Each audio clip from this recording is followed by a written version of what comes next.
Привіт, друзі! Ви на каналі Домашній запас. Сьогодні у мене для вас щось особливе. Я готую чорну ковбасу бусюдо, але не звичайно, а в більш доступному і бюджетному варіанті. Багато хто купує таку ковбасу тільки на свята, оскільки вона коштує недешево.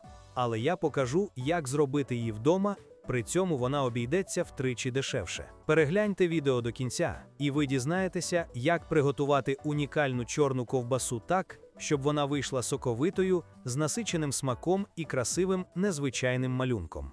Гостей ви точно здивуєте.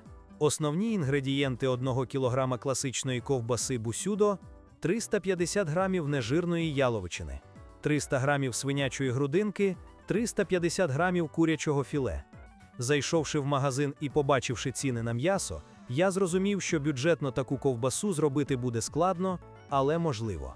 У підсумку, нежирну яловичину я замінив недорогим яловичем нежирним гуляшом, який коштує вдвічі дешевше. Свинячу грудинку – свинячою щокою. Різниця в ціні вдвічі.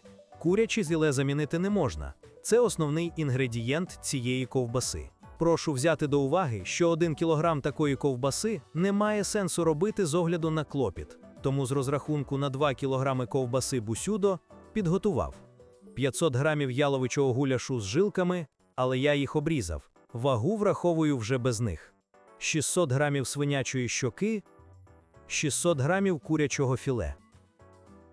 Недостатню вагу компенсував 300 г свинячого окусту, який купив за акцією. Спеції з розрахунку на 1 кг сировини, для кращого розуміння. 8 грамів нітритної солі, 8 грамів кухонної солі, 5 грамів сухого часнику, 2 грами меленого чорного перцю, 1 грам меленого коріандру, 2 грами глюкози або 1 чайна ложка цукру. За бажанням пів грама мускатного горіха, 120 мл крижаної води. Можна обійтися без фосфату, тоді чітко стежте за всіма етапами приготування, щоб не було бульйону жирового набряку. Це скупчення рідини і жиру між фаршем і оболонкою. Рослинне вугілля, мінеральний харчовий барвник Е153, 2 грами на кілограм сировини. Продається в інтернет-магазинах. Я буду використовувати готове рішення, спеціальну суміш для ковбаси бусюдо, до складу якої вже входить більшість з перерахованих інгредієнтів. Такі суміші також продаються в інтернет-магазинах. 40 грамів спецій розраховано на 1 кг сировини. Також знадобиться до 2 метрів фіброзної колагенової або іншої проникаючої оболонки для ковбас калібром близько 56 мм і ковбасний шпагат. У мене 2 метри чорної фіброзної оболонки і шпагат, які вже входили в комплект для приготування ковбаси бусюдо. Якщо виникне питання, де придбати такий комплект, пишіть у коментарях. Приступаємо до приготування. Заздалегідь охолоджене м'ясо, приблизно до 0 градусів, розрізаємо на невеликі шматочки розміром не більше 10 мм. По черзі нарізаю яловичину, свинину,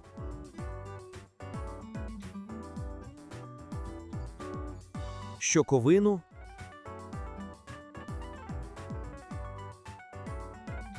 куряче філе. Після нарізання певного виду м'яса одразу кладу його в морозилку, щоб воно не охололо, а навпаки трохи підморозилося. Налив в ємність 240 мл крижаної води. Додав у воду 2 пакетики готових спецій з чорним барвником і добре перемішав. Якщо у вас спеції і барвник окремо, додайте їх таким же чином по черзі.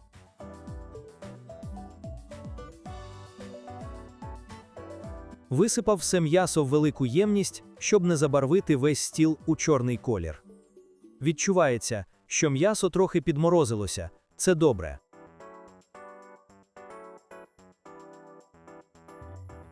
Додаю воду зі спеції в м'ясо і починаю все мішати. Якщо у вас є планетарний міксер, то замішуйте в ньому, оскільки м'ясо дуже холодне, а вимішувати рукою доведеться до 10 хвилин. У міксері ж на це піде від 2 до 3 хвилин. Для того, щоб було зручно мішати, використовую тканинну рукавичку, а зверху надягаю нітрильнові рукавички. Вимішую до тих пір, поки з м'яса не вийдуть білкові волокна. Це дуже важливо, оскільки саме вони відіграють ключову роль у склеюванні нарізаних шматочків м'яса в процесі приготування і формування ковбаси. Дуже важливо, щоб температура м'яса під час усіх етапів приготування, включаючи і етап набивання в оболонку, не перевищувала 10 градусів за Цельсієм. Готую оболонку. Відрізав необхідний розмір і зав'язав шпагатом одну сторону. Існують спеціальні вузли для цих цілей. Зав'язуйте, як вам зручно, головне, щоб шпагат не зліз з оболонки. Встановив ковбасний шприц об'ємом 3 літри. Набиваю циліндр сировиною, щільно утрамбовуючи, щоб не утворювалися повітряні порожнети. Якраз увійшло 2 кг сировини.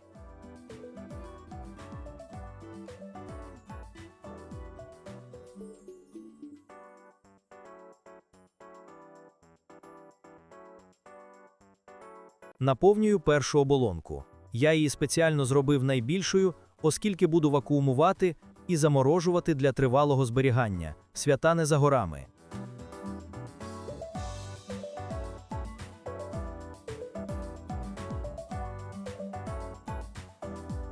Після заповнення важливо добре ущільнити батон і зав'язати другу сторону так, щоб була петля для підвішування.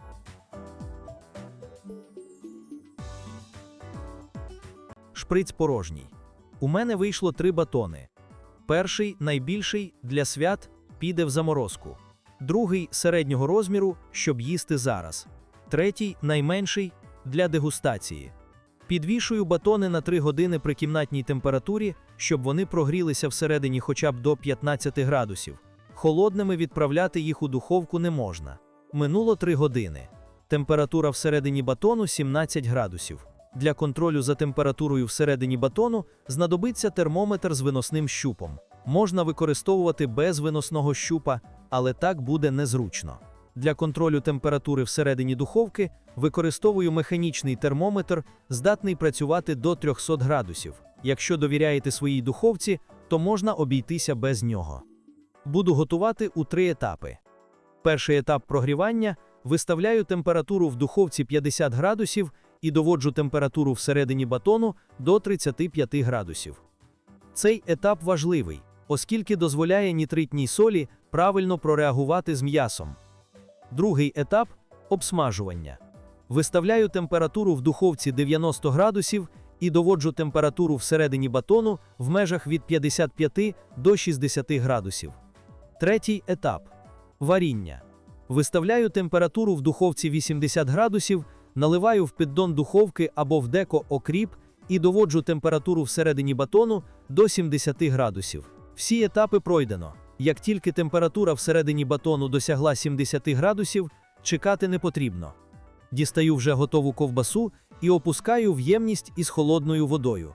Бажано з льодом. Дуже важливо, щоб ковбаса швидко охолола, пройшовши межу близько 30 градусів. Саме при такій температурі починають швидко розмножуватися різні бактерії і мікроорганізми, а це впливає на тривалість зберігання продукту. Тримаю ковбасу в крижаній воді 15 хвилин. Потім перекладаю в холодильник на 8 годин.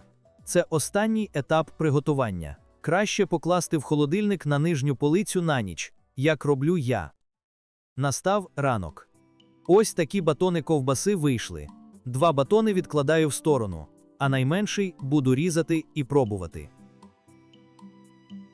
Ріжеться добре, відчувається пружність. Ось так виглядає ковбаса в розрізі.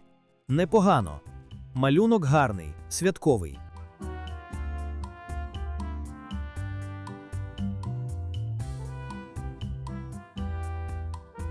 Пробую. Дуже смачно.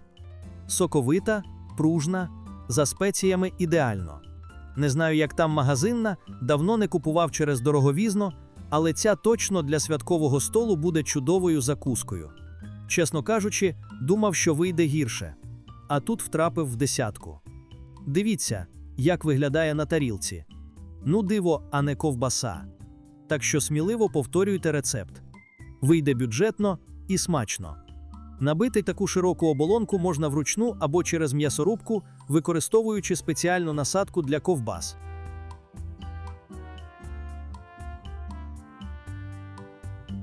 Якщо відео сподобалося, ставте лайк, підписуйтеся на канал, Попереду ще багато рецептів, не тільки ковбас, але й смачних заготовок на зиму. Хоча чим це не заготовка? Зберігається в морозильці до 2 місяців, а то й більше. Просто довше вона не живе, з'їдають. Ставте питання і пишіть свої думки в коментарях. Всім добра та міру!